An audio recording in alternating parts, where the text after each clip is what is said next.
नमस्कार, मैं आर के पाल आप सभी दर्शकों का स्वागत करता हूं आपके अपने न्यूज़ चैनल शहर का दर्पण में। अब सभी खबरें विस्तार से। Breaking news. लखनऊ में आज समाजवादी पार्टी के संस्थापक व भारत के पूर्व रक्षा मंत्री एवं उत्तर प्रदेश के पूर्व मुख्यमंत्री धरतीपुत्र श्रद्धेय मुलायम सिंह यादव की पुण्यतिथि के अवसर पर आज समाजवादी लोहिया ट्रस्ट के ट्रस्टी राजेश यादव ने मुलायम सिंह की फोटो को नमन कर उनके सिखाए गए रास्ते पर चलने की ली शपथ और उनके साथ गुजरे समय को याद किया। साथ ही नेताजी के बारे में कहा, नेताजी हमेशा खतरों से नहीं डरते थे और कई बार खतरों से खेल भी गए, जिसके चलते कई बार नेताजी की जान बच गई। अंत में कहा कि नौजवानों नेताजी के बताए रास्ते पर चलना चाहिए।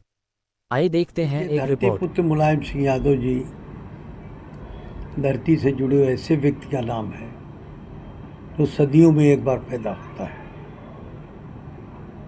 गरीबी की रेखा के नीचे से उठकर देश के रक्षा मंत्री तक का सफ़र और लगभग प्रधानमंत्री होते होते बचे तो ये एक गांव के बच्चा ने इतिहास लिखा है। और सैफई गांव जो इस समय भले तहसील हो गया हो, गांव था और तालाब के किनारे उनका घर था। एक बड़े अच्छे तैराक थे, एक बहुत अच्छे पहलवान थे और एक ही बहुत ही अच्छे सोशल वर्कर थे और शिक्षाविद भी थे। इन्होंने पढ़ाया भी है, जैन कॉलेज में भी पढ़ाया है और अहिर कॉलेज जो है शुकाबाद का, उससे भी इनका लिंक रहा है। सर, आप इनके साथ रहे हैं, उन दिनों में रहे जब सरकार भी नहीं थी, फिर भी आप इनके साथ रहे। किस तरह से माहौल था? आज के माहौल में, उस माहौल में क्या है? देखिए, आज का माहौल तो आप जो चला रहे हैं इलेक्ट्रॉनिक हो गया है।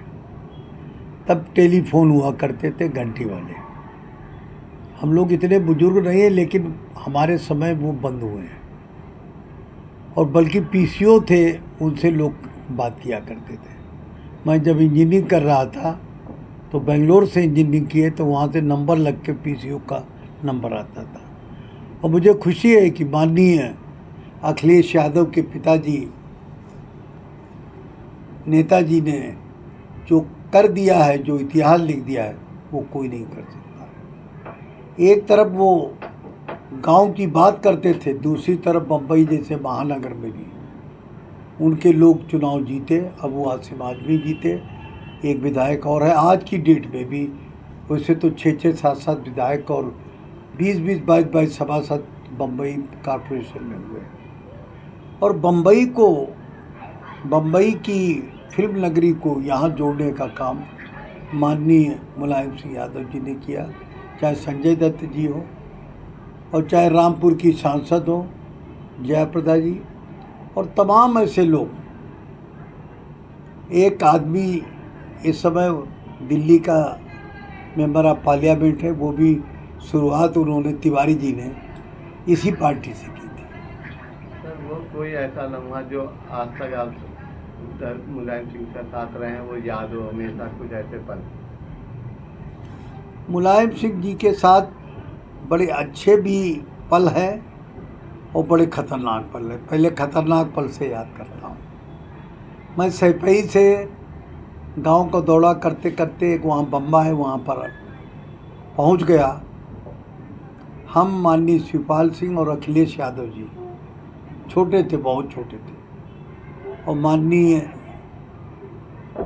नेताजी बम्बे के एक तरफ थे और दूसरी तरफ से गोलियां चलना शुरू हुई। ये पता ही नहीं चल रहा था कौन आदमी कब परलोक सिधार जाएगा। इतनी गोलियां चली हैं और ये इतिहास में भी लिखा हुआ है। वहाँ के जो नेता थे उनका गांव सैफई पास में था और वो वहाँ के बाद में राज्यसभा के मेंबर भी बना दिया नेताजी ने। उनको पार्टी में ले लिया और राज्यसभा का मेंबर बना दिया। तो ये खतरों से नेताजी बहुत बार खेले और कई बार इनकी जान बच गई है। जब मैं बेंगलोर से आया, हमको बुलाया इन्होंने कि हमारा यहाँ इलेक्शन है, राजेश आ जाओ। तो मैं 2-3 गाड़ियाँ एम्बेसडर चला करती थी, एम्बेसडर लेकर वहाँ पहुँचा और गाड़ी हमने जसवंत नगर में खड़ी कर दी। गाड़ी खड़ी कर दी, एक आदमी आया और ज़ोर से गाड़ी के ऊपर छत पे मारा कि ये हमारी दुकान के सामने की। जो इनके खिलाफ चुनाव लड़ रहे थे भाजपा के प्रत्याशी, उन्हीं का वो साला था मानिक चंद। तो आप ये तो एक भगवान की चीज़ है कि नेताजी ने सब कुछ झेला है। कई बार जान जाते जाते गई है। कई बार आपके बाराबंकी वाला जो घाट है वो वहाँ पर भी हम लोग साथी थे और हमारे साथ बाबू हीरा लाल जी थे। नेताजी बोले कि हीरा लाल जी ने संघर्ष थोड़ा इनका दिखाओ। हमने कहा हम लोग कैसे बोल सकते हैं, बहुत सीनियर है। हीरा लाल जी से कहा कि पुलिस से क्यों नहीं भिड़ते हो, रोक रही है। और हीरा लाल जी जैसे रोकने के लिए बढ़े, पुलिस ने इतना ज़बरदस्त लाठीचार्ज उन पर किया कि उनकी हालत ख़राब हो गई। तो नेताजी ये सिखाते थे कि संघर्ष कैसे करना है, वास्तविक संघर्ष कैसे करना है। आजकल तो फेसबुक से लोग संघर्ष कर रहे हैं, वहाँ रियलिटी था। आपको पता है कि गवर्नर हाउस का, आपको पता होगा, गवर्नर हाउस का हम लोगों ने घेराव किया था।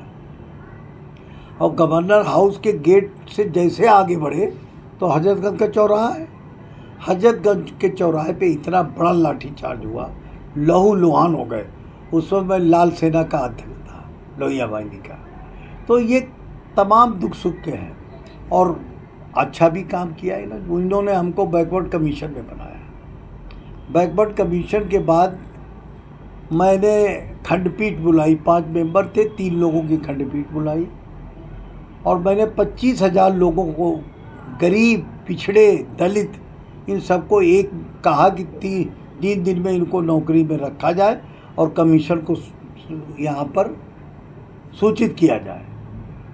नेताजी उस समय अमर सिंह जी थे। अमर सिंह ने हमारी शिकायत कर दी कि कुछ लोग नाराज़ हो जाएंगे। नेताजी ने बुलाया और जब अमर सिंह ने डांटा उनके सामने, लेकिन जब अमर सिंह जैसे गए उसे मेरी पीठ थपथपाई कि राजेश तुमने बहुत बड़ा काम किया है। तो हिम्मत होनी चाहिए, नहीं तो आदमी बहुत परेशान। ये नरेश उत्तम हमारे साथी मेंबर में थे, जो आपके सपा के अध्यक्ष रहे, प्रदेश अध्यक्ष साथ। तो इन तमाम एक व्यक्तित्व है, इतने व्यक्तित्व के धनी हैं कि आंध्र प्रदेश में भी ये हावी रहते थे, मध्य प्रदेश में भी सीटें इन्होंने जिताई हैं और कर्नाटका में भी इनका बड़ा भारी दखलंदाजी रहा है और तमिलनाडु तो हमको स्वयं भेजा था इन्होंने। तो इसके अलावा बम्बई, और बम्बई के बाद एक दिन हमसे बोले, अभी की बात है, कि तुम कश्मीर चले जाओ। तो कश्मीर में इस समय जो गवर्नमेंट थी उसके, वो तो विपक्ष की थी, लेकिन उसके खिलाफ हमको बोलना था और हमने वहाँ की प्रेस कॉन्फ्रेंस भी की थी कश्मीर में। वो भी आपके बीच है। प्रेस कॉन्फ्रेंस मैंने नेपाल में भी की, प्रेस कॉन्फ्रेंस काठमांडू में भी की थी। और अभी हम गए थे, कौन सा देश है अरब कंट्रीज़ का, दुबई। तो दुबई में एक चैनल ने हमको वहीं से कैच किया था। वो प्रेस कॉन्फ्रेंस बहुत ही फेमस हुई है, उसको देखने वाले करीब 4-5 लाख थे। तो मेरा कहने का मतलब है कि कोई जिम्मेदारी मिले तो उसको ईमानदारी पूर्वक और आत्मा से उसका सम्मान करो और उसको करो। मैं आपके चैनल के माध्यम से माननीय शिवपाल सिंह यादव जी को और अपने राष्ट्रीय अध्यक्ष, अपने नेता माननीय अखिलेश यादव को, आज के इस अवसर पर जब नेताजी नहीं रहे हैं, मैं विश्वास दिलाता हूँ, एक राजेश यादव नहीं, हजारों राजेश यादव बनकर आपकी एक इशारे पर शहीद हो जाएंगे और आपको उत्तर प्रदेश की बड़ी कुर्सी पर बैठाने का काम करेंगे। मत होइए कंफ्यूज, देखते रहिए शहर का दर्पण न्यूज़, क्योंकि खबरों की नब्ज पहचानते हैं हम। फिर अगले बुलेटिन में मुलाकात होगी, तब तक के लिए नमस्कार।